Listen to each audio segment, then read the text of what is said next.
বিশাল বড় ছক্কা হাঁকানোর শ্যাডো করছেন জাকের আলী। নিশ্চয়ই মনে আছে এশিয়া কাপ টি-20-র আগে ঠিক একইভাবে বাংলাদেশের পাওয়ার হিটিং কোচ জুলিয়ান উডের কাছে প্রো ভেলোসিটি ব্যাট কখনো হাতুড়ি দিয়ে এভাবেই ছক্কা হাঁকানোর প্র্যাকটিস করেছিলেন, বেশ নামও অর্জন করেছিলেন। জুলিয়ান উড তো তাকে আইসম্যান খ্যাতিও দিয়েছিলেন। কিন্তু দিন শেষে এশিয়া কাপে এসে ৬৬টা বল খেলে একটাও ছক্কা হাঁকাতে পারেননি। কেন এই নির্মম বাস্তবতার মুখোমুখি হলেন জাকের আলী অনিক? জাকের কি আসলেই খুব খারাপ ব্যাটসম্যান? অন্তত সবশেষ ম্যাচটা অর্থাৎ ওয়ানডে ম্যাচটা যদি আফগানিস্তানের বিপক্ষে আপনারা স্ট্যাটটা ঘেটে দেখেন, সেখানে ৪৩ বল খেলে জাকের মাত্র ১৮ রান করেছেন। এই যদি হয় আইসম্যানের অবস্থা, তাহলে তো বলতেই হয় খুবই দুর্দশা। অথচ আপনারা যদি জাকের আলীর ক্যারিয়ারটা ঘেটে দেখেন, সবশেষ 4টা ম্যাচে তিনি ২৪, ২৭, ১০, ১৮ এভাবে রান করেছেন। কিন্তু ঠিক 4টা ম্যাচ আগে যদি আবার দেখেন জাকের আলীর পারফরম্যান্স, সেখানে রীতিমতো অবাক হবেন। জাকের দুর্দান্ত পারফর্ম করেছেন এবং সেখানটায় সবশেষ 4টা ম্যাচে তার স্কোর ৫১, ৪৫, ৬৮, ৬২। ভাবতে পারেন এই জাকের আলী কিন্তু ভালো ভালো দলের বিপক্ষে, যে সেই দলের বিপক্ষে না, কিন্তু সেখানে ওয়েস্ট ইন্ডিজের বিপক্ষে ৬২ রানের অপরাজিত একটা ইনিংস খেলেছেন, ইন্ডিয়ার বিপক্ষে ৬৮ করেছেন, নিউজিল্যান্ডের বিপক্ষে ৪৫ করেছেন, আবার শ্রীলঙ্কার বিপক্ষে ৫১ রান করেছেন। সো জাকের কিন্তু ছন্দে ছিলেন। হুট করে আসলে তার কি সমস্যা হলো?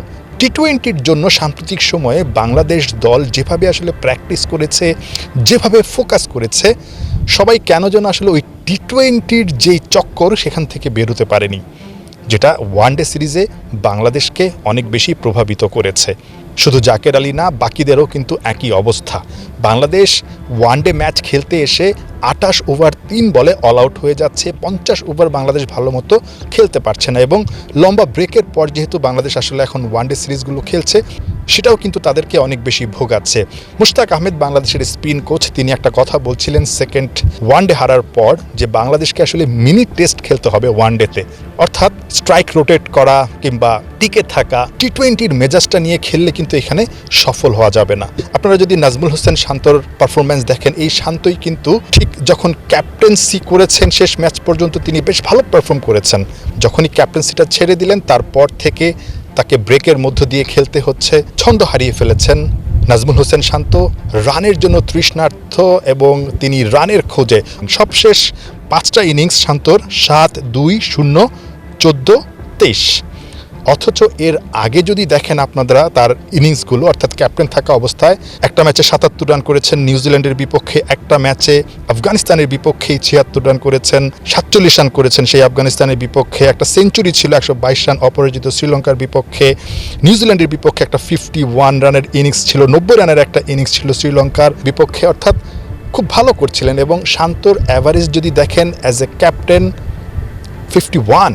একটা কথা রিশাদ বলছিলেন আজকে, অর্থাৎ লাস্ট ওডিআই ম্যাচের আগে, যে দলের সবাই বিশ্বাস করে এই দলটা আরও ভালো করার মতো ক্ষমতা আছে, সামর্থ্য আছে এবং তারা শ্রীলঙ্কা, ইন্ডিয়া, অস্ট্রেলিয়া, ইংল্যান্ড এরকম বড় বড় দলকেও হারানোর ক্ষমতা রাখে। সমস্যাটা হচ্ছে একটা মোমেন্টামের খোঁজে পুরো দল, বিশেষ করে ব্যাটিং ডিপার্টমেন্টটা। তানজিদ হাসান তামিমকে যদি আপনারা দেখেন, একদমই ইনকনসিস্টেন্ট, অথচ এই ব্যাটসম্যানটার কিন্তু যথেষ্ট পরিমাণের ভালো ইনিংস খেলার, ভালো শট খেলার যথেষ্ট রকমের কিন্তু সামর্থ্য আছে। তানজিদ তামিম তার ক্যারিয়ারের শুরুতে 7টা ইনিংস পরে তিনি এসে 50 পেয়েছিলেন, তারপরেরটা পেয়েছিলেন 5টা ইনিংস পর। পুরো ক্যারিয়ারে তিনি এরকম 4টা, 5টা, 6টা ইনিংস পর পর একটা 50 করছেন, অর্থাৎ তার যে ধারাবাহিকতাটা সেটা কিন্তু তাকে বেশ ভোগাচ্ছে। মিরাজের সঙ্গে একটা ইনফর্মাল আলোচনায় কথা হচ্ছিল, তিনি বলছিলেন এই ব্রেকটা কোনো কারণে তাদের ক্রিকেটারদের মনস্তাত্ত্বিকভাবে আসলে একটু ডাউন করে দিচ্ছে এবং তিনি বলছিলেন যে টানা যদি আমরা 5-6টা ম্যাচ খেলে ফেলি, তখন দেখবেন ঠিকই ছন্দটা আমরা ফিরে পাবো।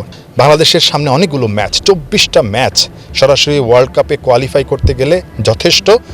জাস্ট একটা মোমেন্টামের দরকার, একটা জয়ের দরকার এবং ওয়ানডে যে প্রিয় ফরম্যাট বাংলাদেশের, সেটা যদি তারা আসলে খুঁজে পায়, সেই লাইনে যদি তারা উঠে যেতে পারে একবার, আমার কাছে মনে হয় ওয়ানডেতে বাংলাদেশ আবারও শক্তিশালী দল হয়ে উঠবে। একটা সময় 7 নম্বরে ছিল বাংলাদেশ, এখন 10-এ চলে এসেছে।